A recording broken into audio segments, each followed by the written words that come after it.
नमस्कार दोस्तों, स्वागत है आपका आपके अपने यूनिक स्टडी सेंटर के ऑनलाइन क्लासेस में।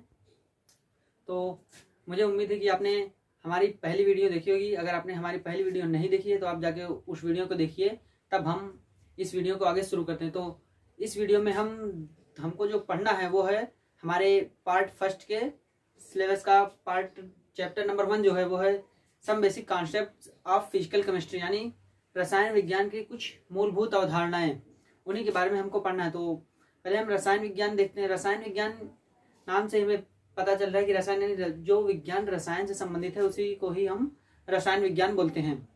तो रसायन विज्ञान में हम पहला जो हमारा चैप्टर का पहला टॉपिक है वो है इम्पोर्टेंस ऑफ केमिस्ट्री, यानी रसायन विज्ञान के महत्व, रसायन विज्ञान का महत्व, यानी कि रसायन विज्ञान किस प्रकार से हमारे लिए महत्वपूर्ण है, कहाँ कहाँ पे उसका महत्व है हमारे लाइफ में। तो हम अपने आसपास की जितनी भी चीजें देखते हैं, सब कुछ वो चाहे जो हो वो एक प्रकार से रसायन विज्ञान से ही संबंधित है। आप कुछ भी ले सकते हो, उसमें कोई भी चीज हो। जैसे मान लीजिए हमारे में मार्कर, ये मार्कर भी किसी न किसी तरह रसायन विज्ञान से ही संबंधित है, क्योंकि जो इसका शेप है ये ऐसे तो शेप में रहा नहीं होगा, इसका शेप तो भाई दूसरे तरीके का हो सकता है। तो इसके शेप को इसमें ढालने के लिए हमें कुछ रासायनिक प्रोसेस की जरूरत पड़ी होगी ना, कुछ रासायनिक क्रियाएं की गई होंगी इसके प्लास्टिक के ऊपर, जिससे कि ये इस शेप में ढला है ना। तो ये भी हमारे अराउंड नहीं पाया जाता, तो ये भी एक प्रकार से रसायन से ही संबंधित है। और जो कुछ भी हमारे आसपास हम किताबें पढ़ते हैं, हमारी किताबें, कॉपियां, बैग और जो कुछ भी कपड़े, सब कुछ किसी न किसी रूप से रसायन विज्ञान से ही संबंधित हैं। तो रसायन विज्ञान का महत्व है जो में इतना ज्यादा है कि हम उसको सब कुछ बता नहीं सकते कहाँ कहाँ पे उसका महत्व है। इसका महत्व तो हम दैनिक यूज में देख सकते हैं। जो हम साबुन यूज करते हैं, तेल यूज करते हैं, या सब्जियां यूज करते हैं, सब्जियों में के फसल में कीड़े लग जाते हैं, तो उनको दूर करने के लिए बहुत से कीटनाशक, पेस्टिसाइड्स और इंसेक्टिसाइड सब कुछ आते हैं। तो इन सभी का यूज, ये भी सब एक प्रकार से रसायन है जिनका यूज हमारे दैनिक जीवन में बहुत अच्छे तरीके से किया जाता है। तो रसायन विज्ञान हमारी अर्थव्यवस्था, हमारे देश की जो अर्थव्यवस्था है उसमें भी बहुत ही कारगर है। उसको, हमारे देश की अर्थव्यवस्था को मजबूत बनाने के लिए रसायन विज्ञान बहुत ही कारगर है, क्योंकि अर्थव्यवस्था के मजबूत होने के लिए हमारे यहाँ इनकम होना चाहिए ना। तो इनकम के लिए जो इंडस्ट्रीज लगाई जाती है, हमारे देश के कोने कोने में जो इंडस्ट्रीज लगाई गई हैं हर प्रकार की, जिनसे सरकार को, हमारे लोगों को व्यवसाय मिलता है, हमारे लोगों को नौकरी मिलती है, पैसे, जिससे वो पैसे कमाते हैं, और हमारे सरकार को भी उनसे टैक्सेस मिलते हैं। जितनी बड़ी कंपनी उतने ज़्यादा टैक्स। तो उन सभी कंपनीज में, उन सभी इंडस्ट्रीज में समय यूज किया जाता है केमिकल्स प्रिंसिपल का, यानी रसायन विज्ञान के सिद्धांतों का यूज किया जाता है, रासायनिक पदार्थों का यूज किया जाता है, जिसके थ्रू प्रोडक्शन, जहाँ से उत्पाद होता है इंडस्ट्री से, वो उत्पाद बढ़ाया जा सके। तो इसी तरह से ये रसायन विज्ञान हमारे जीवन में बहुत महत्वपूर्ण है, हमारे दैनिक जीवन में भी और हमारे आसपास के एरिया में भी बहुत महत्वपूर्ण है। तो हम देखते हैं जो हमारा दूसरा टॉपिक है वो हमारे some basic concept of physical chemistry का, उसका जो दूसरा टॉपिक है उसको हम देखते हैं। और हाँ, हम इस क्लास में उन बेसिक चीज़ों के बारे में पढ़ेंगे जिनके बिना हम रसायन विज्ञान में आगे नहीं पढ़ सकते। और हम इन बेसिक चीज़ों को एक स्तर पे हम अपने क्लास 9th में या क्लास 10th में पढ़ चुके हैं। तो अभी तो हमने क्लास 9th और 10th इस तरीके से पढ़ा होगा कि हमको सिर्फ 9th और 10th पास करना है। अभी तक हमने रसायन विज्ञान नहीं पढ़ी है। हमने जो कुछ भी रसायन विज्ञान पढ़ी है वो क्लास 8 तक पढ़ी है, माने कक्षा 8वीं तक हमने वो रसायन विज्ञान पढ़ी है। लेकिन 9-10 में समझ लीजिए कुछ नहीं पढ़ा, वो सिर्फ पास होने के लिए पढ़ा कि अच्छे से पास हो जाएं और सबसे कहें हाँ भैया हाई स्कूल हो गया, हाई स्कूल पास हो गए, बस उसी के लिए। लेकिन अब हम पढ़ेंगे तो रसायन विज्ञान को जानेंगे, रसायन विज्ञान होता है क्या, रसायन विज्ञान से बहुत अच्छी तरीके से हम रूबरू होंगे, माने अच्छे से मुलाकात होगी रसायन विज्ञान से, कि रसायन विज्ञान किस प्रकार से कहाँ कहाँ पे हमारे आंखों के सामने, कहाँ कहाँ पे हमारे आसपास कहाँ कहाँ पे यूज होता है।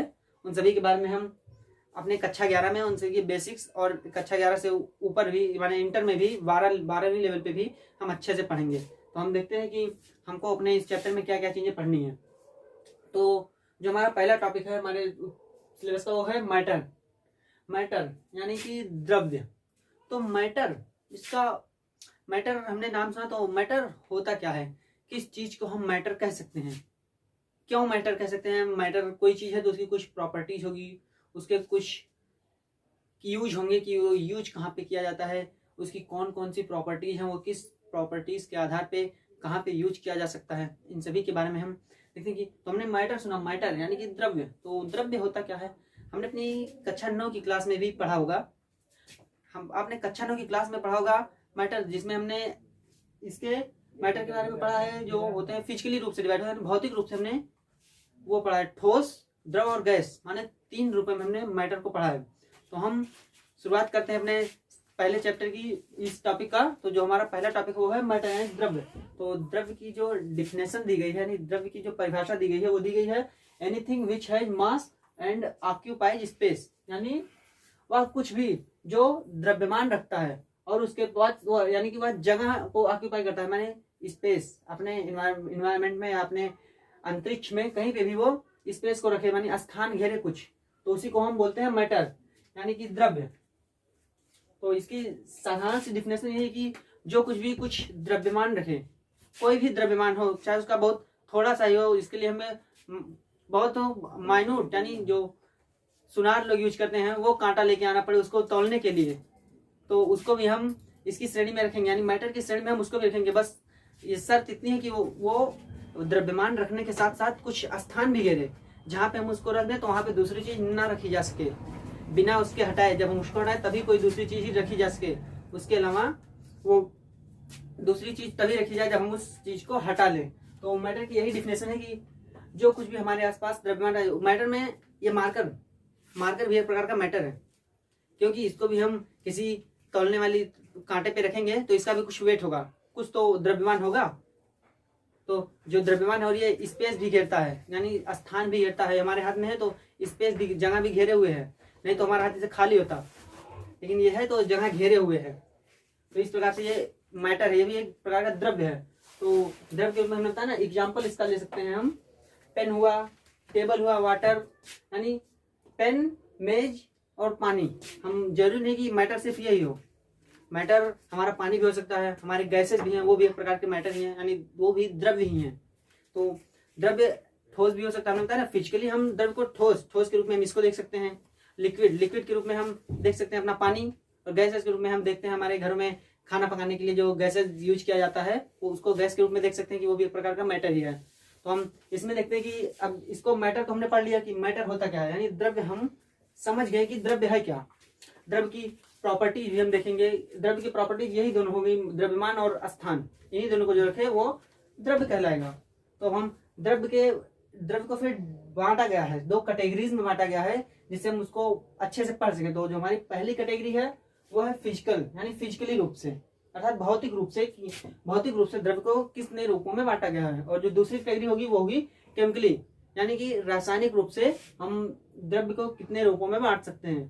तो हम देखते हैं जो हमारा भौतिक रूप है वो भौतिक रूप से हम इसको यानी मैटर को हम भौतिक रूप से कितने रूपों में बांटते हैं। तो वैसे भी हम भौतिक रूपों से पहले से ही परिचित हैं कि भौतिक रूपों से हम मैटर को 3 पार्ट्स में बांटते हैं। पहला होता है सॉलिड यानी कि ठोस, और जो दूसरा होता है वो होता है लिक्विड यानी कि द्रव, और जो तीसरा हमारा होता है वो होता है गैस।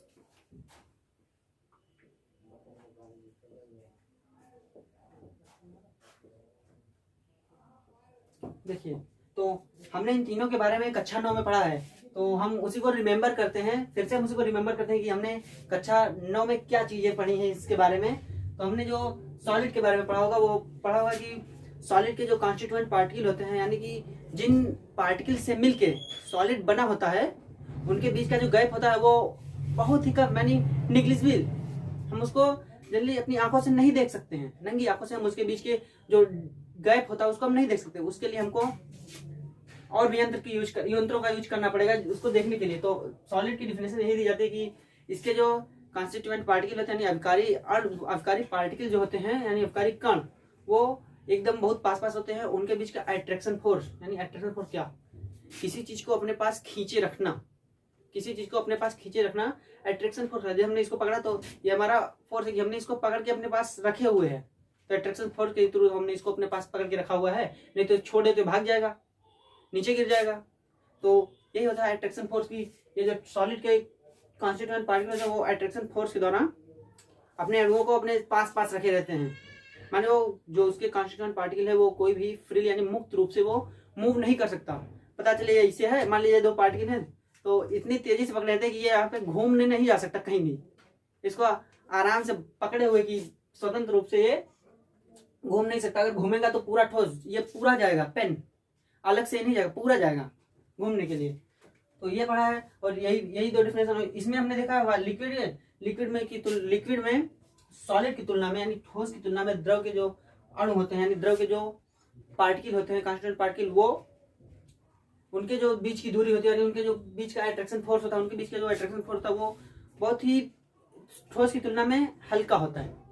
हमने द्रव के रूप में वाटर यानी पानी को देखा होगा। पानी को तो हर कोई देखा होगा भाई, ऐसा तो कोई है नहीं जिसने पानी ना देखा हो। भाई इतने बड़े आप हो गए हैं और पानी तो सबने देखा है। तो पानी के अणु को हम कहीं भी रख देते हैं तो पानी बहने लगता है। क्यों? क्योंकि और पानी बहने लगता है, इसको कहीं पे इसे रख दे मार्कर को तो ये कहीं जाएगा नहीं, जाएगा ना, संभव ही नहीं है कि मार्कर कहीं अपने आप चला जाए। लेकिन अगर हम पानी को इसे फर्श पे गिरा दें तो पानी तो बहता हुआ चला जाएगा इधर उधर। क्यों? उसमें फर्क इतना ही है कि इसके ठोस में जो अट्रैक्शन फोर्स होता है वो उसके अणुओं के बीच में बहुत ज्यादा होता है, उसकी तुलना में द्रव के बीच में जो द्रव के अणुओं के बीच में जो अट्रैक्शन फोर्स होता है वो कम होता है, जिसकी वजह से वो बहुत ज्यादा फ्रीली तो नहीं लेकिन कुछ अवस्था में तो वो मूव करते हैं ना, कुछ अवस्था में वो इधर उधर चल सकते हैं, मूव करते हैं। और इसी तुलना में हम देखते हैं गैस यानी गैस तो हमने देखा है हमारे घर में खाना बनाने वाला, हमने सुना भी ऑक्सीजन गैस, भाई नाइट्रोजन है, क्लोरीन है, फ्लोरीन है, बहुत सी गैस हैं। तो हमने सुना गैस, वो देखिए घर में जो बनाया जाता है खाना उसके लिए जो सिलेंडर में गैस भरी होती है ना, सिलेंडर में जो गैस होती है वो उसके हम पूरे सिलेंडर में भरे होते हैं। अगर हम उसको खोल लेते हैं उसके हम सोच लीजिए कि अगर पानी रखा तो पानी तो बह गया और हमने सिलेंडर को कुछ उसको हटा के जो पाइप के थ्रू गैस लगी होती है जिसपे चूल्हे से आग जलती है ना चूल्हे में, तो हमने सिलेंडर को तो कुछ नहीं किया, गैस में हमने कुछ नहीं किया, सिर्फ हमने वो क्या बोलते हैं रेगुलेटर को ऑन किया बस। गैसों सोचिए कि गैस के अणुओं के बीच जो अट्रैक्शन फोर्स था वो इतना कम होता है, उनका जो अट्रैक्शन फोर्स इतना कम होता है कि उनको हम खोलते ही, जैसे हमने रेगुलेटर से गैस को खोला ऑन किया, गैस के अणु इतने एक्टिव थे कि वो उनका जो और भी जो समूह था वो उस अणु को यानी उस पार्टिकल को रोक नहीं पाया, वो उस पार्टिकल को नहीं रोक पाया कि वो वहां से ना जाए। हमारे रेगुलेटर खोलते ही यानी रेगुलेटर ऑन करते ही वो जो पार्टिकल था गैस का वो वहां से निकल के वहां पे आ गया, हमारे सिलेंडर से निकल के वो चूल्हे पे आ गया जहाँ पे उसको जलना था, है ना। तो सोचिए कि उनके अणुओं अर्थात कि उनके पार्टिकल्स और लिक्विड और ठोस इनकी तुलना में जो गैस के पार्टिकल्स होते हैं इनमें अट्रैक्शन फोर्स बहुत कम यानी नगण्य के बराबर होता है, बहुत कम होता है। वो किसी पार्टिकल को बाधा नहीं बनते, किसी पार्टिकल की बाधा नहीं बनते कि तुम ना जाओ वहां पे, रुके रहो। जो कुछ भी कण होते हैं वो अपने आप मुक्त होते हैं कि वो चाहे उधर जाए, चाहे वहां घूमे, कहीं भी वो घूम सकते हैं। तो हम देखते हैं इनको फिगर के थ्रू अच्छे से समझ में आएगा कि इनमें प्रॉपर्टीज क्या क्या होती हैं। तो ठोस के लिए जो प्रॉपर्टी होती है वो देखिए, जैसे हम एक कंटेनर लेते हैं, मान लिया कंटेनर हमने इसमें ठोस के रूप में मान लीजिए भर दिया, एक ईंट मान लीजिए हमने इसमें रख दी, पार्टिकल ले लेते हैं वैसे ही,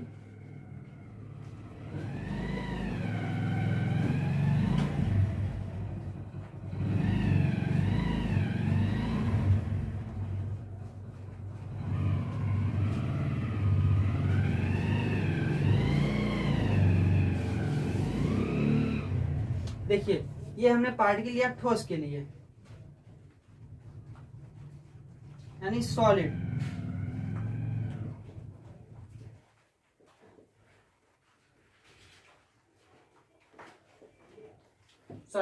ये हम कह सकते हैं सॉलिड है, क्योंकि देखिए इसमें देख रहे हैं कि इनके जो ये कॉन्स्टिट्यूएंट पार्टिकल है यानी अभिकारी कण जो हैं वो बहुत नजदीक हैं, इनमें दूरी बहुत कम है यानी इनका अट्रैक्शन फोर्स बहुत ज्यादा है, जिसके थ्रू ये एकदम सटे चिपके हुए हैं। हमने देखा होगा, आपने ट्रेन में भी सफर किया होगा, बस में किया होगा, कुछ नहीं तो ऑटो रिक्शा में तो किया होगा।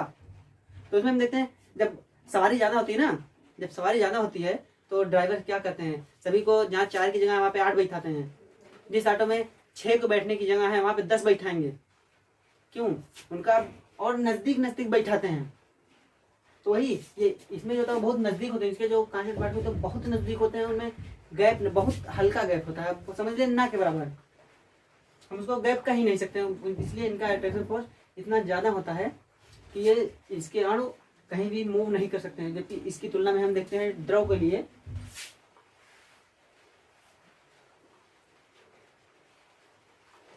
द्रव में हम बनाते हैं कि इनके अणुओं के बीच की जो दूरी है वो थोड़ी सी ज़्यादा हो, इसकी सॉलिड की तुलना में, यानी ठोस की तुलना में थोड़ी सी ज़्यादा दूरी हो।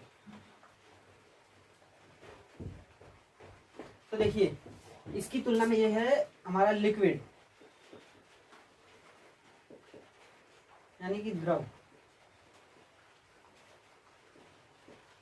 तो आप देख सकते हैं यहाँ भी इसके जो कॉन्स्टिट्यूएंट पार्टिकल है इसकी तुलना में, इसको देखिए, इसमें इन पार्टिकल्स के बीच की दूरी इसकी तुलना में ज्यादा है ना, चाहे इतनी हो लेकिन कुछ तो ज्यादा है इनसे, इससे कुछ ज्यादा है। इसकी जो डिफिनेशन भी हम द्रव यही पढ़ते हैं कि इनके अणुओं के बीच जो, यानी इनके कण के बीच जो अट्रैक्शन फोर्स होता है वो सॉलिड की तुलना में थोड़ा सा कम होता है ना, अट्रैक्शन फोर्स सॉलिड की तुलना में थोड़ा सा कम, और इनके बीच की दूरी जो होती है वो इसकी तुलना में थोड़ा सा ज़्यादा होती है, जिससे ये कुछ पूर्णतः हम नहीं कर सकते, पूर्णतः मुक्त रूप से घूमेंगे, लेकिन कुछ तो ये मूव कर सकते हैं, कुछ तो मूव करेंगे, जगह जाना होगी तो मूव करेंगे। आप मान लीजिए बस में बैठे हैं, अगर बस में जगह ज़्यादा होगी, अगर एकदम तो टाइट है, अगर टाइट इतनी सवारी भरी है कि आप हिल नहीं सकते तो ठोस, लेकिन अगर इतना जगह है कि आप वहाँ पे आराम से इधर उधर आ जा सकते हैं तो द्रव कह सकते हैं कि उतना तो गैप है कि हम उसमें घूम टहल सकते हैं।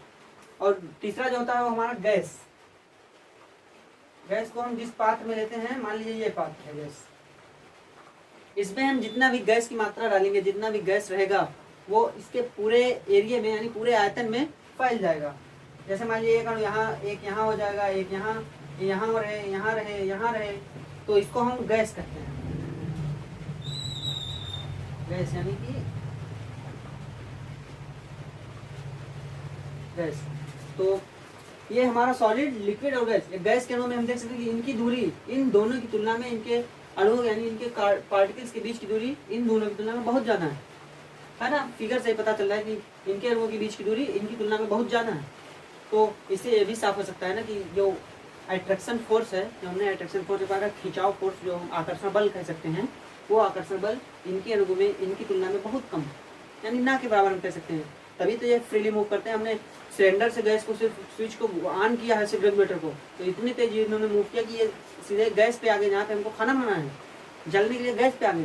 तो सोचिए इनकी जो मूव करने की क्षमता है वो इन लोगों की तुलना में बहुत ज़्यादा है, यानी पूर्णतः फ्रीली मूव कर सकते हैं, पूर्णतः फ्रीली मूव करते हैं। तो इसको देखते हैं, इसकी जो सॉलिड होता है, इसका जो वॉल्यूम, ये माने एक निश्चित शेप और एक निश्चित वॉल्यूम यानी निश्चित आयतन रखते हैं, यानी ये कह सकते हैं इनको डिफिनिट वॉल्यूम,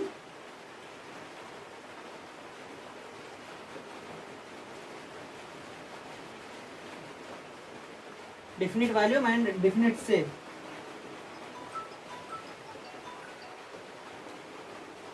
डिफिनिट शेप यानी कि ये सॉलिड जो होते हैं उनका वॉल्यूम यानी उनका जो आयतन होता है और उनका जो आकार होता है, दोनों एक प्रकार से निश्चित होता है। ये है ना, इसका वॉल्यूम और आयतन हमेशा निश्चित है। ये तो ऐसा है ना कि ये होगा तो बढ़ जाएगा अपने आप, इधर से बढ़ जाएगा या नीचे की तरफ बढ़ जाएगा, बढ़ेगा नहीं ना, इससे निश्चित होगा। चलो चाहे कहीं भी रख दें, इसका जो आकार है आकार में इससे रहेगा। ये तो नहीं कि ये घूम के गोला हो जाएगा, गोला तो होगा नहीं, या डस्टर हो जाएगा, नहीं होगा ना, कि जो है वही है। यानी कि जो ठोस होते हैं उनका आयतन और उनका जो आकार होता है वो निश्चित होता है।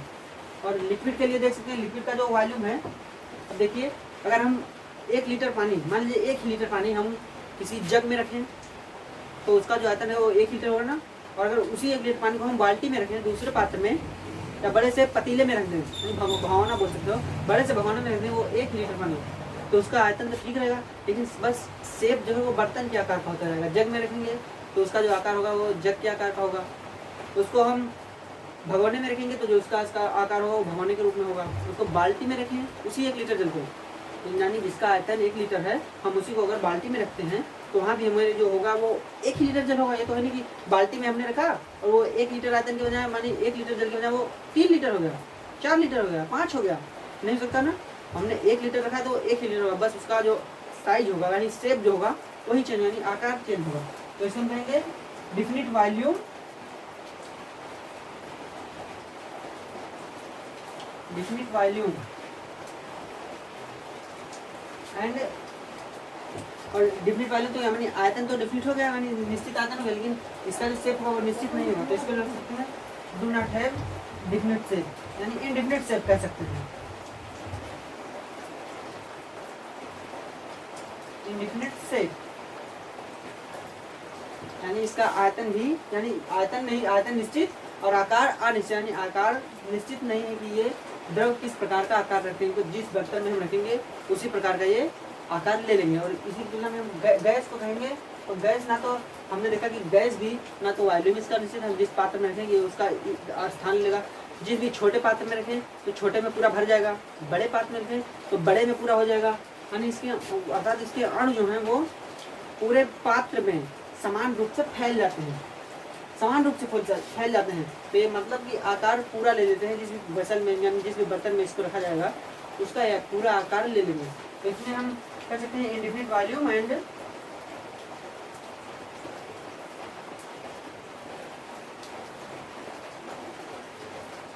इंडिफिनिट वॉल्यूम भी और इंडिफिनिट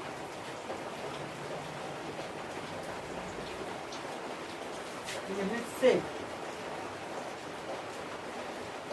तो देखा ना, indefinite volume and indefinite shape, अर्थात इसका वॉल्यूम यानी आयतन भी निश्चित है और इसका शेप यानी आकार भी निश्चित है, यानी अब हम कहेंगे कि इसका वॉल्यूम और इसका शेप, यानी ठोस का अर्थात सॉलिड का वॉल्यूम और शेप यानी आयतन और आकार दोनों निश्चित होता है, और जो लिक्विड यानी द्रव होते हैं उसका आयतन तो निश्चित होता है भाई, इंडिफिनिट वॉल्यूम यानी आयतन तो निश्चित है, लेकिन इंडिफिनिट शेप यानी आकार नहीं निश्चित है, अर्थात कह सकते हैं कि जो द्रव होते हैं उनके आयतन निश्चित जबकि आकार निश्चित नहीं होता है। और गैस की तुलना में दोनों ही निश्चित भाई, कुछ नहीं निश्चित, ना तो वॉल्यूम निश्चित और ना ही शेप निश्चित, अर्थात ना तो इनका आयतन निश्चित है और ना ही इनका जो आकार है वो निश्चित है। तो हमें अब तो ऐसा है, लग रहा है कि ये आपको समझ में आया होगा, समझ में पूरा आया होगा, ठोस द्रव और गैस हम कहते हैं कि इसको, ये आपको समझ में अच्छे से आ गया होगा। ठीक है, तो अगर ना समझ में आया हो तो आप वीडियो को रिपीट कीजिएगा, फिर से देखिएगा, आपने बहुत अच्छे से बताया है, उम्मीद है कि आप समझ गए होंगे, ना आया हो तो आप रिपीट करके देख लीजिएगा। तो इसमें इसकी कुछ प्रॉपर्टी हम इसको देख लेते हैं कि कौन सी है।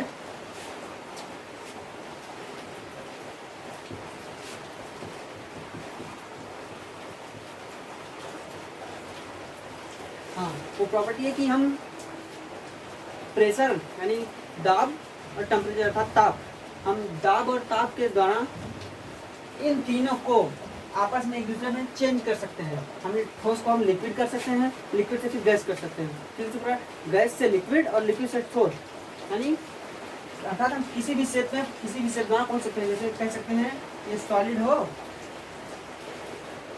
सॉलिड से हम पहुंच जाएं लिक्विड, लिक्विड और लिक्विड से फिर हम पहुंच जाएं गैस, ये संभव है। यहाँ पे सॉलिड है तो इसको हीट देंगे, अर्थात टेम्परेचर हमने इसका बढ़ाया, ठीक, और लिक्विड है, लिक्विड से फिर हमने इसका टेम्परेचर बढ़ाया, गैस में कन्वर्ट हो गया, और फिर से इसको जब वापस गैस से हमको सॉलिड में यानी गैस से हमको ठोस में आना होगा तो हमने फिर से यहाँ पे दाब बढ़ाया, यानी कूल करते हैं, ठंडा करते हैं, कूल किया तो हमारा लिक्विड बन गया। फिर यहाँ से फिर हम इधर आएंगे, फिर हम कूल करेंगे, तो ये तो हम सीधे कह सकते हैं कि हम सॉलिड से लिक्विड में भी जा सकते हैं और लिक्विड से गैस में भी, और ठीक से जिस तरह हम उधर गए तो गैस के द्वारा हम लिक्विड में और लिक्विड से सॉलिड में। तो इसके लिए को क्या करना होगा, यहाँ पे सॉलिड से लिक्विड में जाने के लिए हमने हीट लिखा ना, हीट माने हमने तापमान बढ़ाया और प्रेशर को कम किया, अर्थात दबाव कम किया और तापमान बढ़ाया, टेम्परेचर दिया उसको और दबाव कम किया, तो हमने देखा कि सॉलिड से वो लिक्विड में चेंज हो जाएगा। सॉलिड में हम बर्फ को ले सकते हैं, बर्फ एग्जाम्पल इसमें देखें तो बर्फ हम लेते हैं, तो अगर हम उसका टेम्परेचर दें, उसको टेम्परेचर दें, उसका प्रेशर कुछ कम करें तो वो धीरे धीरे मेल्ट होके अर्थात धीरे धीरे पिघल करके वो बन जाएगा लिक्विड यानी पानी। और उसी पानी को अगर हम दबाव उसका और कम करें, यानी पतीले से ढक्कन हटा दें और नीचे से हीट देते रहें, गर्म करते रहें, तो एक समय से आएगा वो गैस बनने लगेगा, गैस बनेगा ना, गैस बन के उड़ जाएगा, पतीले में रह ही नहीं जाएगा कुछ। और अगर हम देखें तो वो गैस को भी जो हमारे होता है क्या बोलते हैं एलपीजी सिलेंडर जिसमें हम खाना बनाते हैं, वो भी तो उस पर लिखा रहता है ना लिक्विफाइड गैस, यानी लिक्विफाइड द्रवीकृत गैस। तो उसी तरह हम गैस है तो गैस को हम ठंडा करते हैं, टेम्परेचर कम किया, बहुत कम किया टेम्परेचर, और दबाव को बढ़ाया, ये दबाव ज़्यादा किया और जो उसका टेम्परेचर था वो बहुत कम, यानी कूल, तो वो गैस जो थी वो लिक्विड में यानी द्रव में बदल गई। और फिर उसी प्रोसेस को और किया, माने और कूल किया और ठंडा किया, और जो दबाव था उसको और बढ़ाया, अर्थात बहुत तेज़ी से उसको दबाव बहुत बढ़ाया और कूल किया, तो वो बदल गया सॉलिड में। तो जैसे हम कहते तो वो बनना क्या, पानी से बर्फ बनना, पानी इसको तो द्रव से बर्फ बन जाता कैसे भाई, वही हमें कूल क्या फ्रिज होती है, फ्रिज में हम पानी रखते हैं कभी ठंडा रखने के लिए, वो जम जाता है कभी ना, बर्फ बन जाता है, बर्फ बनाने के लिए फ्रिज का यूज किया जाता है, तो वही किया जाता है, उसको ठंडा किया जाता है, उसका प्रेशर बढ़ाया जाता है, जिससे वो लिक्विड से सॉलिड में आ जाता है। तो उम्मीद है ये आप लोग अच्छे से समझ लेंगे, क्योंकि ये तीनों आपस में एक दूसरे में इंटर कन्वर्टेबल यानी बदलने के बाद अपना स्वरूप चेंज कर सकते हैं, सॉलिड से गैस में, गैस से लिक्विड में, लिक्विड से फिर सॉलिड से लिक्विड, इन सभी में आपस में चेंजिंग करते हैं। तो ये हमारा था मैटर का भौतिक रूप से हमने डिवाइड करके पढ़ लिया है, पूरे मैटर यानी द्रव्य को हमने भौतिक रूप से डिवाइड करके पढ़ लिया। अब हम देखते हैं कि हम मैटर को केमिकली किस प्रकार से डिवाइड कर सकते हैं। तो हमने देखा कि हम भौतिक रूप से यानी फिजिकली इन मैटर्स को किस प्रकार बांटते हैं। तो हम अब देखते हैं कि हम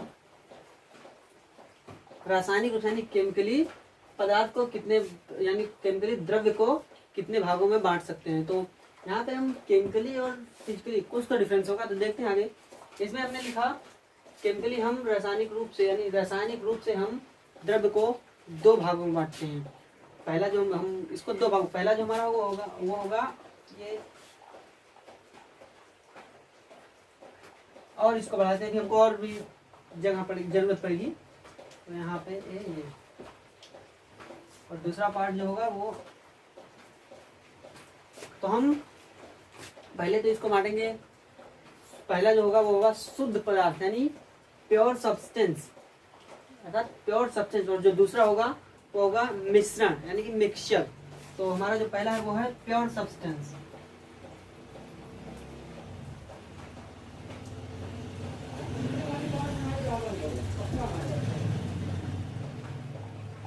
प्योर सब्सटेंस यानी शुद्ध पदार्थ।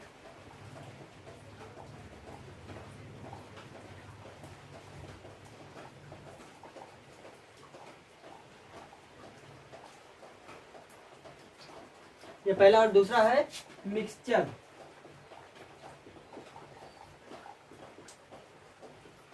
मिक्सचर अर्थात मिश्रण।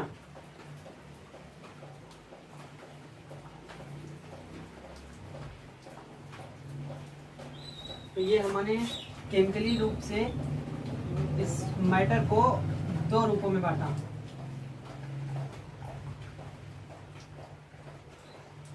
एक तो प्योर सब्सटेंस और दूसरा शुद्ध पदार्थ के रूप में।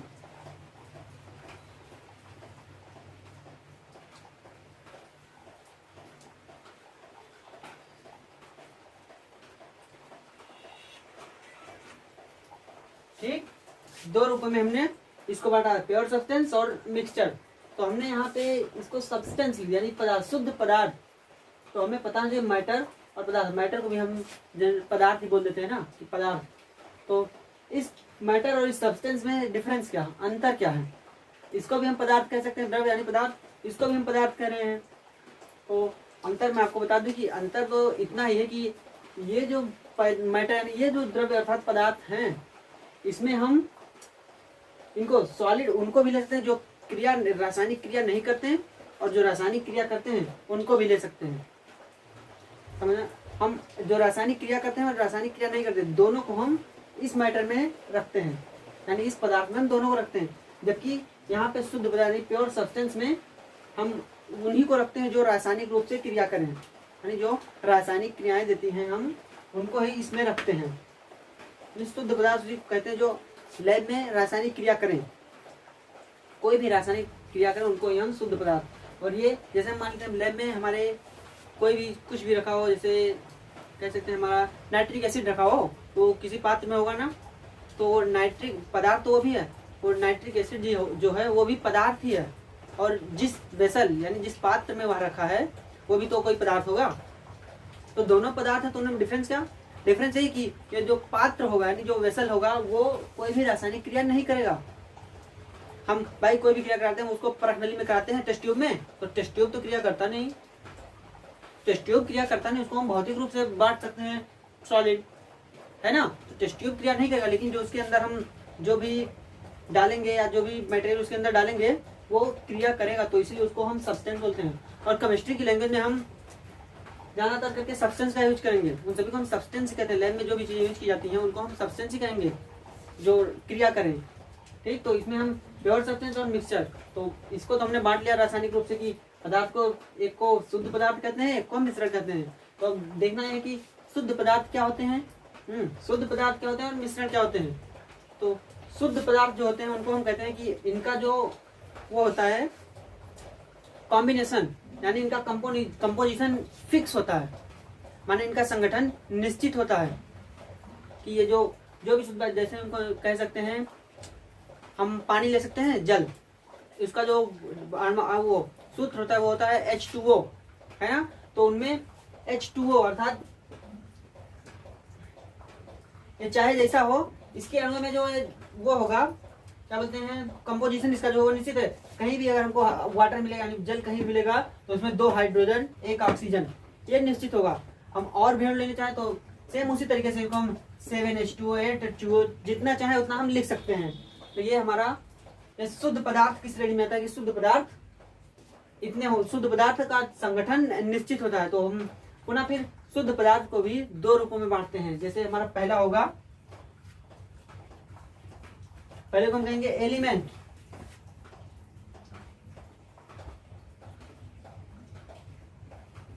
ठीक, और दूसरा जो होगा उसको कहेंगे हम कंपाउंड।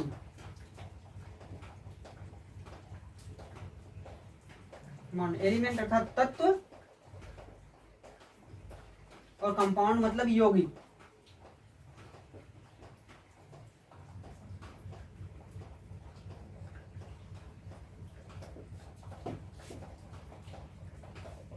हमने देखा एलिमेंट और ये है यौगिक। तो एलिमेंट क्या होते हैं और यौगिक क्या होता है? तो एलिमेंट हमने तो पीरियोडिक टेबल में देखे होंगे, जितने भी तत्व हैं वो सब, उन जितने भी एलिमेंट हैं तत्व, उन सभी को हम एलिमेंट ही बोलते हैं ना, तत्व। तो वो कि इसमें जो होते हैं एलिमेंट्स, उनमें जो कॉन्स्टिट्यूएंट पार्टिकल जो उनके एटम्स होंगे वो एक निश्चित टाइप के होंगे, एक निश्चित प्रकार के होते हैं। यानी हम अगर वो एलिमेंट लें तो हम जानते हैं हाइड्रोजन, तो हाइड्रोजन जो सिंबल दिखाते हैं हम हाइड्रोजन यानी H, तो ये हाइड्रोजन यानी इसको हम सिंबल बोल सकते हैं। लेकिन हमको अगर हाइड्रोजन बनाना हुआ तो इसको ये बना के H2, इसको हम कहेंगे कि ये हाइड्रोजन का एक अणु है, हाइड्रोजन का एक अणु कहेंगे। बाकी ये एटम, इसको हम परमाणु कहेंगे। हाइड्रोजन का एक परमाणु ये, हाइड्रोजन का एक परमाणु ये, इन दोनों को मिलाने से हाइड्रोजन का एक अणु बनेगा। तो इसी तरह कहेंगे तत्व में एक ही प्रकार के एटम्स होते हैं, कोई दूसरा एटम्स नहीं होता, एक ही प्रकार का एटम्स होता है। इसमें हम और भी एग्जाम्पल लिख सकते हैं, जैसे हाइड्रोजन हुआ, हम इसमें लिख सकते हैं ऑक्सीजन O2, इसके एग्जाम्पल के रूप में O2। इसको हम कह सकते हैं सोडियम यानी Na, इसके एग्जाम्पल में हम इसके एग्जाम्पल में लिखते हैं लिथियम। ये सब एलिमेंट होंगे। तो एलिमेंट इससे पता चल रहा है ना कि एलिमेंट जो होते हैं यानी तत्व जो होते हैं उनका जो संगठन होता है उसमें सिर्फ एक ही प्रकार के, एक ही टाइप के परमाणु होते हैं, यानी एक ही टाइप के एटम्स होंगे, तभी उसको हम एलिमेंट कहेंगे। अगर फिर बात आएगी अगर एक ही प्रकार के हैं तो एलिमेंट, अगर दूसरा भी प्रकार आ जाए, कोई दूसरा भी मिल जाए तो उसको क्या कहेंगे, यही बात आएगी ना। जब हम इसको पढ़ेंगे तो हमारी समझ में तो ये तो आएगा कि एक सेम प्रकार के मिलने से तत्व मिल रहा है, नहीं एलिमेंट सेम प्रकार के मिल रहा है। तो अगर हम डिफरेंट टाइप के 2 मिला दें, डिफरेंट टाइप के 2 मिला दें तब क्या बनेगा। तो जैसे हम इसके एग्जांपल देख रहे हैं कंपाउंड, यौगिक का एग्जांपल है। यौगिक का जो डिफिनेशन दी गई है वो ये है कि 2 या 2 से अधिक तत्वों के मिलने से कंपाउंड्स का निर्माण होता है। क्या? हाँ, 2 या 2 से अधिक तत्वों के मिलने से कंपाउंड्स का निर्माण होता है। यानी यौगिक जो होता है वो जो तत्व होते हैं उनके 2 या 2 से अधिक तत्व मिले होते हैं तो उसको हम यौगिक कहते हैं। तो इसके एग्जाम्पल विभिन्न प्रकार के बोला ना, 2 या 2 से अधिक, तो इसका एग्जाम्पल ग्रुप में हम ले सकते हैं हमारा कार्बन डाइऑक्साइड। ठीक, तो ये CO2 अर्थात कार्बन डाइऑक्साइड ये यौगिक है, क्योंकि देखिए इसमें एक हाइड्रो ये है एक कार्बन और 2 ऑक्सीजन, यानी कि ये 2 प्रकार के तत्व हो गए ना, एक तत्व कार्बन हो गया और दूसरा तत्व हो गया ऑक्सीजन, तो ये एक प्रकार का यौगिक हो गया। हम यहाँ पे H2O ले सकते हैं, H2 यानी जल। इसमें हम देख सकते हैं कि हाइड्रोजन 2 है, वो अर्थात 2 हाइड्रोजन एटम है और एक ऑक्सीजन एटम, तो हम इसको कंपाउंड यानी यौगिक हम इसको भी कह सकते हैं। तो ये देखा आपने कि तत्व क्या होते हैं जिसमें एक ही टाइप के हो, माने एक ही प्रकार के एटम हो, और यौगिक वो होते हैं जिनमें एक से अधिक यानी 2 या 2 से अधिक प्रकार के एटम्स हो। इसमें हम और भी एग्जांपल ले सकते हैं, जैसे है NH3 हुआ यानी अमोनिया, ग्लूकोज कह सकते हैं, ग्लूकोज। ठीक, तो इस तरह से कंपाउंड और एलिमेंट्स में डिफरेंस आपने देखा कि एलिमेंट्स इस तरह के होते हैं जिसमें एक ही प्रकार के तत्व हों यानी एक ही प्रकार के एटम्स हों, और कंपाउंड्स ये होते हैं जिसमें 2 या 2 से अधिक प्रकार के तत्व हों। तो जैसे हम इनको एक प्रकार से और डिफाइन कर सकते हैं कि अगर हमको ये लिखना हुआ, हमने जैसे लिखा कि एक एटम ये एक एटम ये, तो इनके मिलने से एक मॉलिक्यूल बना, यानी एक मॉलिक्यूल बना हाइड्रोजन का। इसी तरह से जैसे कार्बन डाइऑक्साइड लिखा गया है, तो हमने एक कार्बन, मान लीजिए एक कार्बन का एटम लगाया और एक ऑक्सीजन और, ठीक, तो इससे हमने बनाया क्या CO2। ये कार्बन डाइऑक्साइड का एक मॉलिक्यूल बना, यानी 1 मॉलिक्यूल ऑफ 1 मॉलिक्यूल। और ये क्या है, ये एटम है, ये भी एटम है, ये भी एटम, यानी इनके मिलने से, इन 3 एटमों के मिलने से हमको एक मॉलिक्यूल मिला है। तो इसी तरह ये यौगिक है, और इनको हम देखें तो अलग अलग, जैसे कार्बन को हम सिर्फ देखें तो ये तत्व, ऑक्सीजन को देखें तो ये भी तत्व, और इसके सिंबल, ऑक्सीजन के सिंबल को भी देखें जैसे O2, ये भी तत्व। ठीक है, तो इसे ये हमारे शुद्ध पदार्थ को हम इस तरह से पढ़ते हैं यौगिक, यानी यौगिक जब भी बनेगा तो उसके जो कॉन्स्टिट्यूएंट पार्टिकल होंगे यानी जो एटम्स होंगे वो हमेशा एक निश्चित अनुपात में ही मिक्स करेंगे, यानी निश्चित अनुपात में ही एक दूसरे में मिलेंगे, तभी यौगिक का निर्माण होगा। जैसे हमको अगर कार्बन डाइऑक्साइड देखना, तो जब कभी भी एक कार्बन और 2 ऑक्सीजन एटम मिलेंगे तभी कार्बन डाइऑक्साइड बनेगा, यानी वो एक निश्चित अनुपात है ना कि कार्बन का एक एटम और ऑक्सीजन का 2 एटम, तब जाके मिलेगा CO2 यानी कार्बन डाइऑक्साइड का एक मॉलिक्यूल। हमेशा जब कभी भी कोई यौगिक बनेगा तो उसका जो संगठन होगा वो एक निश्चित अनुपात में होंगे, उनके जो एटम्स जुड़ के बनाएंगे कंपाउंड, वो एक निश्चित अनुपात में होंगे, तभी वो कंपाउंड्स का निर्माण करेंगे। और कह सकते हैं कि जो ये एलिमेंट्स, कंपाउंड यानी शुद्ध पदार्थ होते हैं, यानी प्योर सब्सटेंस को हम फिजिकल तरीके से उसके कंपोनेंट्स को अलग अलग नहीं कर सकते हैं, यानी अलग अलग हम नहीं देखते हैं। हम फिजिकली भौतिक रूप से क्या हम कार्बन डाइऑक्साइड के कार्बन को और ऑक्सीजन को, एटमों को अलग अलग कर सकते हैं? नहीं ना, संभव ही नहीं है कि हम फिजिकल यानी भौतिक रूप से इनको अलग अलग कर सके, कार्बन अलग ऑक्सीजन अलग, ऐसा हम नहीं कर सकते। तो अब हम देखते हैं, हमने ये शुद्ध पदार्थ देखा, अब हमारा देखते हैं मिश्रण, कि मिश्रण की डिफिनेशन क्या है, मिश्रण को किस प्रकार से हम पढ़ेंगे। तो मिश्रण जो है उसकी डिफिनेशन से सेम शुद्ध पदार्थ के डिफिनेशन से डिफरेंट है, एकदम डिफरेंट। हमने बोला कि इसका जो संगठन होता है वो निश्चित होता है, यानी फिक्स कंपोजिशन के थ्रू इनका निर्माण होता है, यानी जो प्योर सब्सटेंस होंगे उनका जो कंपोजिशन होगा वो फिक्स होगा। लेकिन मिक्सचर को हम देखते हैं कि मिक्सचर का कंपोजिशन कोई निश्चित नहीं होता, ये फिक्स नहीं होता, इनका कंपोजिशन निश्चित हो ही नहीं सकता। मिश्रण, फिर मिश्रण को हम डिवाइड करते हैं। मिश्रण की जो डिफिनेशन वो है कि 2 या 2 से अधिक शुद्ध पदार्थों को मिलाने से जिसका निर्माण होता है वो मिश्रण कहलाता है। और जो ये 2 शुद्ध पदार्थ मिल के मिश्रण का निर्माण करेंगे उनको हम कहेंगे इनके कंपोनेंट्स, यानी मिश्रण के कंपोनेंट, अर्थात कंपोनेंट्स ऑफ मिक्सचर। जो भी 2 शुद्ध पदार्थ, 2 या 2 से अधिक शुद्ध पदार्थ, जितने भी शुद्ध पदार्थ मिलकर मिश्रण का निर्माण करेंगे उसको हम कहेंगे कंपोनेंट्स ऑफ मिक्सचर, यानी मिक्सचर के कंपोनेंट्स। तो इसको हम देखते हैं कि मिश्रण को भी पढ़ने के लिए हम 2 रूपों से मिश्रण को डिवाइड करते हैं। तो पहला जो है इसमें वो है, इसको बोलेंगे होमोजीनियस मिक्सचर।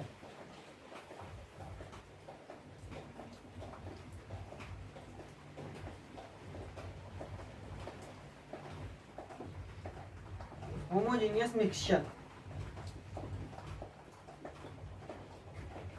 और यानी होमोजीनियस मिक्सचर अर्थात समांगी मिश्रण।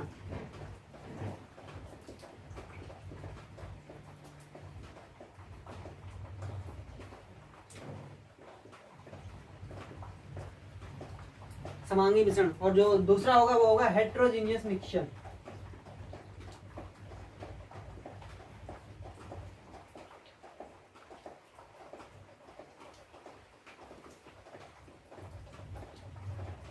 हेट्रोजीनियस मिक्सचर, इसको हम बोलते हैं विषमांगी मिश्रण।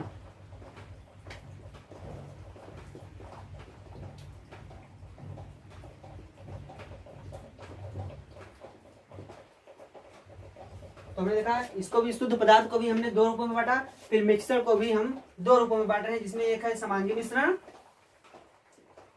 और दूसरा हमारा है हेट्रोजीनियस यानी विषमांगी मिश्रण। तो इस पे देखते हैं हम कि ये क्या है।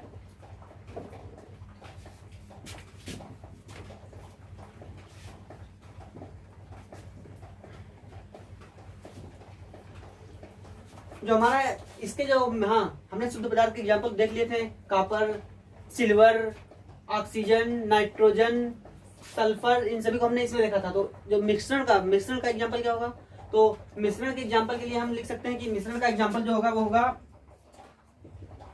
मिश्रण के एग्जाम्पल में लिखते हैं, सर हमने तो वो किया होगा ना, शरबत पिया होगा, शरबत, सबने शरबत पिया होगा भाई। शरबत पीने वाली चीज है, कोई भी पिएगा। गर्मियों में तो गर्मियां चल रही हैं, तो गर्मियों में सब जाना पियेंगे शरबत, क्योंकि शरीर को ठंडा रखना है, तो पानी की मात्रा किसी न किसी तरीके से अंदर ले जानी पड़ेगी, जिससे शरीर हमारा ठंडा रहे। और पसीना की, पानी की पूर्ति भी होती है, तो उसके लिए शरबत। तो शरबत में हम लिखते हैं sugar solution.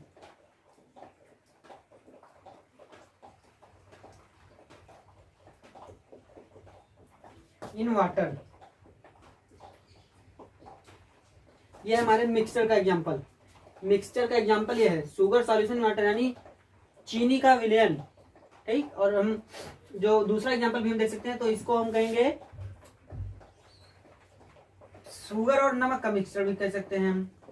Sugar plus salt यानी चीनी और नमक का मिश्रण। तो चीनी और नमक को भी मिलाएंगे, वो भी मिश्रण होगा। और इसका तो कोई वो अनुपात, कोई निश्चित अनुपात तो होता नहीं कि किस निश्चित अनुपात में मिलाएंगे तब वो मिश्रण का निर्माण होगा। नो, ये बात तो सिर्फ शुद्ध पदार्थ में है। तो इसमें हम जो कंपोनेंट्स होंगे उनको किसी भी अनुपात में मिला दें। हम चाहे 1 कटोरा चीनी लें, 2 कटोरा नमक ले लें, या 1 कटोरा नमक लें, 2 कटोरा चीनी ले लें, तो बात वही बनेगी और मिक्सचर ही बनेगा। ठीक है, तो हम देखते हैं होमोजेनियस मिक्सचर क्या होता है। हमने इसको देखा कि मिक्सचर क्या होता है, मिक्सचर का एग्जांपल देख लिया। तो अब मिक्सचर को डिवाइड किया गया है होमोजेनियस मिक्सचर और हेट्रोजेनियस मिक्सचर। तो होमोजेनियस मिक्सचर में हम क्या क्या पढ़ेंगे, तो होमोजेनियस मिक्सचर कहते हैं, यानी समांगी मिश्रण कहते हैं किसे हैं, इसके नाम से ही समांगी माने सम, यानी जिस मिक्सचर के कंपोनेंट्स, यानी 2 या 2 से अधिक के मिलने से मिश्रण का निर्माण होता है। तो वो 2 कंपोनेंट एक दूसरे से बहुत अच्छी तरीके से घुले होते हैं, माने एक बहुत अच्छे तरीके से मिले होते हैं आपस में, कि पूरे पात्र में, जिस भी पात्र में इस मिश्रण को हम रखेंगे, उसमें जो हम पात्र के किसी भी हिस्से से कुछ भी हिस्सा ले लें, तो उसमें सभी में जो उनका संगठन हो वो समान हो। चाहे हमारे लिए भगोना लेते हैं, एक पति, मान लीजिए हम बीकर ले लें, और हमने बनाया हो चीनी और पानी का मिश्रण, पानी में चीनी घोला हो और हम उसको एक बीकर में रखें, तो ध्यान दें कि वहां से हम बीकर के नीचे से, मान लीजिए बीकर के नीचे से हमने कुछ हिस्सा निकाला सॉल्यूशन का, और कुछ हिस्सा ही बीकर के ऊपर से निकाल लिया, बढ़िया सॉल्यूशन होगा तब, माने बराबर मिला हो, ऊपर से हमने निकाल लिया, तो हम देखें कि दोनों में संगठन, जो दोनों, एक नीचे वाला एक ऊपर वाला, तो दोनों का जो संगठन होगा शुगर और पानी का, तो वो सेम होगा। तो वही कह रहा है कि समांगी मिश्रण, समांगी मिश्रण ऐसा, समांगी मिश्रण उस मिश्रण को कहते हैं जिसमें जो कंपोनेंट, जिस कंपोनेंट्स के थ्रू वो मिलकर बना है समांगी मिश्रण, वो उन कंपोनेंट का संगठन पात्र के हर स्थान पे, यानी उस वेसल के हर स्थान पे सेम हो, समान रूप से हो, और उसके जो कंपोनेंट्स हो समान रूप से एक दूसरे में मिक्स हुए हों, तो उसी को हम समांगी मिश्रण बोलेंगे। ठीक है, होमोजेनियस मिश्रण की उसको हम अपनी आंखों से अलग अलग देख भी नहीं सकते हैं कि उसका वो कंपोनेंट्स वो है, वो कंपोनेंट्स वो है। नो, उसको हमको इसके कंपोनेंट्स को देखने के लिए हमको केमिकली मेथड्स का यूज करना पड़ेगा, जिसके थ्रू हम इसके मिक्सचर को अलग अलग देख सकते हैं। मतलब कि इसको कंपोनेंट्स को अलग अलग देख सकते हैं, नहीं तो हम अपनी नंगी आंखों, हमारी नंगी आंखों के बस का नहीं कि हम उसके एलिमेंट्स यानी उसके कंपोनेंट्स को अलग अलग देख सकें, ऐसा संभव ही नहीं है। ये हमारा समांगी मिश्रण। तो समांगी मिश्रण एग्जाम्पल में हम देख सकते हैं कि समांगी मिश्रण के एग्जाम्पल में हम शुगर सॉल्यूशन कह सकते हैं,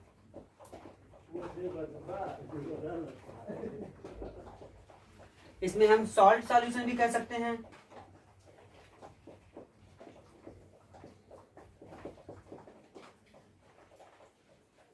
यानी नमक, चीनी का सॉल्यूशन, चीनी का विलेन और नमक का विलेन, इन दोनों में भी हम देखेंगे, यही देखेंगे सेम कि इसके जो संगठन होगा इसका, वो पात्र के हर हिस्से में सेम होगा, उसका संगठन कहीं भी चेंज नहीं होगा। जितना भी हम देखें उस पात्र के किसी भी हिस्से से हम उठा लेंगे, थोड़ा सा हिस्सा उस सॉल्यूशन का किसी भी हिस्से से उठाएंगे वो सेम ही होगा। ठीक, तो जो हमारा विस्मांगी मिश्रण का एग्जांपल है, यानी विस्मांगी मिश्रण किसे कहते हैं, समांगी तो हमने पढ़ लिया, समांगी मिश्रण में देखा। विस्मांगी मिश्रण हम किसको विस्मांगी मिश्रण कहेंगे, और इसका एग्जांपल और देख सकते हैं। समांगी मिश्रण का एग्जांपल हम देख सकते हैं एयर अर्थात हवा। हम जानते हैं ना कि जो हमारे आसपास हवा है मौजूद है सबके आसपास। हवा नहीं रहेगी तो हमको ऑक्सीजन नहीं मिलेगी, ऊपर चले जाएंगे, इसलिए हवा तो हर जगह है ना। तो क्या हम हवा के पार्टिकल्स को अलग अलग देख सकते हैं। हम ये जानते हैं कि हवा में कई प्रकार के ऑक्सीजन, जैसे ऑक्सीजन बोल सकते हैं, कई प्रकार के गैस, ऑक्सीजन हुआ, नाइट्रोजन हुआ, आर्गन हुआ, सब कुछ है ना हमारे वायुमंडल में। तो वही तो हवा है कि हवा कई चीजों से मिलकर बना होता है हवा ना, लेकिन हम उन कंपोनेंट्स को अलग अलग नहीं देख सकते हैं। ठीक है, कोई भी कंपोनेंट हवा हो तो हम उसको अलग अलग नहीं देख पाएंगे, तो उसी को हम समांगी, यानी वो समांगी मिश्रण है। तो हमारा जो विस्मांगी मिश्रण है, समांगी नाम से हमने देख लिया, समांगी समान, उसी तरह से विस्मांगी अर्थात विषम, यानी हम अगर उस मिश्रण का कोई भी सॉल्यूशन दूसरी जगह से लें, कोई भी हिस्सा उस मिश्रण का कोई भी हिस्सा दूसरी जगह से, और उसी मिश्रण का एक दूसरी जगह से कुछ हिस्सा लें, तो हम देखेंगे कि उन दोनों हिस्सों में जो उनके कंपोनेंट्स का कंपोजिशन होगा, माने जिस रेशियो में वो मिले होंगे वो समान नहीं होगा। कहीं पे वो एक कंपोनेंट ज्यादा हो जाएगा, कहीं पे दूसरा कंपोनेंट ज्यादा हो जाएगा, तो कहीं पे अगली जगह पे कोई और कंपोनेंट ज्यादा हो जाएगा। तो इसी को हम कहते हैं कि विस्मांगी मिश्रण, मतलब कि उनके जो कंपोनेंट्स आपस में मिलकर मिश्रण का निर्माण करते हैं, उनका संगठन सेम नहीं होता, अर्थात समान नहीं होता, वो विषम रूप से कहीं पे ज्यादा कहीं पे कम, इस तरह से वो एक दूसरे से मिले होते हैं। तो इसको हम इसके एग्जाम्पल के रूप में देख सकते हैं कि जो इसका एग्जाम्पल होगा उसको हम कहेंगे, इसके एग्जाम्पल में देखते हैं शुगर और सॉल्ट। हमने यहाँ पे मिश्रण में देखा ना शुगर और सॉल्ट, इसी को हम लेते हैं एग्जाम्पल, शुगर प्लस सॉल्ट, माने कि शुगर और सॉल्ट अर्थात चीनी और नमक। चीनी और नमक को हम मिलाएं तो हमने बताया पहले भी एग्जाम्पल की, अगर हम 2 कटोरा चीनी 1 कटोरा नमक लेंगे तो भी मिश्रण का निर्माण होगा, 1 कटोरा चीनी और 2 कटोरा नमक लेंगे तभी मिश्रण का निर्माण होगा। तो बताया ना वो मिश्रण, वो विस्मांगी मिश्रण, क्योंकि हम अपनी आंखों से उनको देख सकते हैं, अपनी आंखों से हम उनको मिलाएं तो हम अपनी आंखों से भी उनको देख सकते हैं, उनके पार्टिकल वहां है, उनके पार्टिकल वहां है, कि बता सकते हैं उसको देख के कि ये नमक का है, ये चीनी का है, बता सकते हैं ना, ये चीनी का है, ये नमक का है। हम इसमें हम देख सकते हैं उसको, तो सैंड वाटर, यानी सैंड प्लस वाटर अर्थात बालू और जल देखें ना, बालू और जल को हम मिला दें, अगर आपस जल हो उसमें बालू डाल दें तो हम उसमें देखेंगे ना कि बालू के पार्टिकल, जो बालू के कण है वो अलग अलग हैं, जो पानी के कण है वो अलग अलग हैं। देख सकते हैं कि पानी वाला कण और उसका कण अलग अलग है, दोनों है ना। तो हम कह सकते हैं कि विस्मांगी मिश्रण में जो उनका कंपोजिशन होता है वो समान नहीं होता, बर्तन में यानी पात्र में समान नहीं होता, जो अलग अलग जगहों पे उनका जो कंपोजिशन होता है वो अलग अलग रेशियो में होता है। ठीक है, वो उनका रेशियो अलग होगा। इसमें उन सभी जगह पे जिसमें कहीं भी ले ले, पात्र के किसी भी हिस्से से हम उठा ले, कुछ पार्ट को हम कहीं से भी उठाएं तो उनका जो कॉम्बिनेशन होगा वो समय नहीं, एक निश्चित रेशियो में होगा, माने एक निश्चित रूप से, एक समान रूप से वो आपस में मिले होंगे। ठीक है, और यहाँ पे ऐसा नहीं है, यहाँ पे कोई डिफरेंस रहेगा, कहीं पे कुछ दूसरा हो जाएगा, कहीं पे कुछ दूसरा। तो ये सब एग्जाम्पल हैं, ये एग्जाम्पल है हमारे हेट्रोजीनियस मिक्सचर यानी विस्मांगी मिश्रण का। ठीक है, तो इसमें हम ये बात और देख सकते हैं कि जैसे कहें तो एक एग्जाम्पल हमने देखा ऑक्सीजन और वाटर, अर्थात ऑक्सीजन, वाटर और हाइड्रोजन। ठीक, जैसे हमारा जो हाइड्रोजन होता है कंपाउंड के रूप में, अगर कंपाउंड्स में देखें तो हम एलिमेंट्स तो हमारे अलग, जैसे हमारे हाइड्रोजन का क्या काम है भाई, हाइड्रोजन जो होता है वो हम कह देते हैं, जो हमारा हाइड्रोजन है वो उसको हम कहते हैं कि ये आग के जलने के लिए, आग लगने के लिए बहुत तेज ज्वाला के साथ ये जलता है, हाइड्रोजन बहुत तेज ज्वाला के साथ। और जो हमारा ऑक्सीजन होता है, ऑक्सीजन यानी O2, ठीक, जो हमारा ऑक्सीजन होगा वो हम जो भी रिएक्शंस पढ़ते हैं उनको कहते हैं कि ऑक्सीजन की उपस्थिति में वो जलने लगा, यानी ऑक्सीजन जो वो जलने का कह सकते हैं कैटालिस्ट का काम करता है, जलने किसी चीज को जलाने का काम करता है। ऑक्सीजन की उपस्थिति में कोई भी चीज जलने लगेगी। तो यानी इसका ये भी देखिए, ये भी एलिमेंट है और ये भी एलिमेंट है, यानी हाइड्रोजन और ऑक्सीजन इनके जो गुण हैं यानी प्रॉपर्टीज हैं वो अलग हैं, और इनसे जो मिलके जो कंपाउंड बनेगा, ठीक, ये तो हमारे एलिमेंट में जो कंपाउंड बन रहा है वो H2O, हाइड्रोजन ऑक्सीजन की मिलाने से H2O बनेगा ना। इसकी प्रॉपर्टीज डिफरेंट है ना। अब ये जल है, वाटर,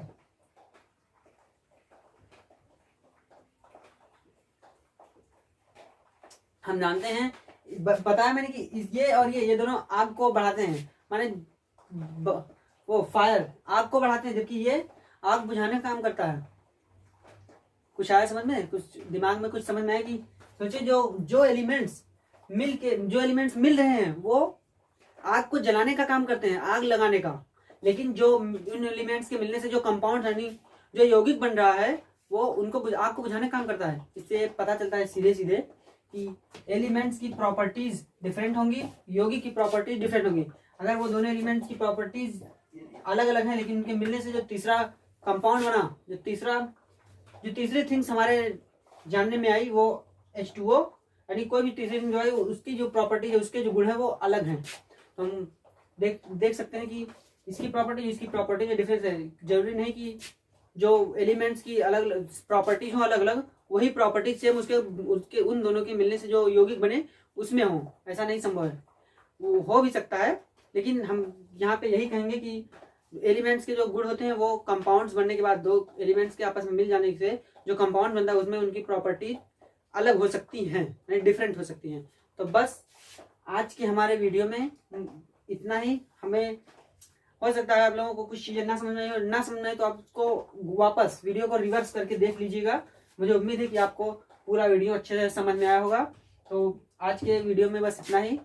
तो हमारी अगली वीडियो में हम इससे आगे की जो हमारी टॉपिक है properties of matter and their measurement, यानी मैटर्स की जो गुण होते हैं, मैटर्स के गुण और उनके मेजरमेंट यानी उनका मापन। तो हम अपने अगले वीडियो में अपने मैटर्स के प्रॉपर्टीज और उनके मापन के बारे में, उनके मापना कैसे है उसके बारे में हम पढ़ेंगे। तो धन्यवाद आपको, ये पूरा वीडियो देखने के लिए आपका धन्यवाद। और अगर आपने चैनल पर नए हो तो सबसे पहली बात आप चैनल को सब्सक्राइब कीजिएगा, और अगर आपको वीडियो अच्छी लगी हो तो लाइक भी कीजिए और अपने दोस्तों के साथ शेयर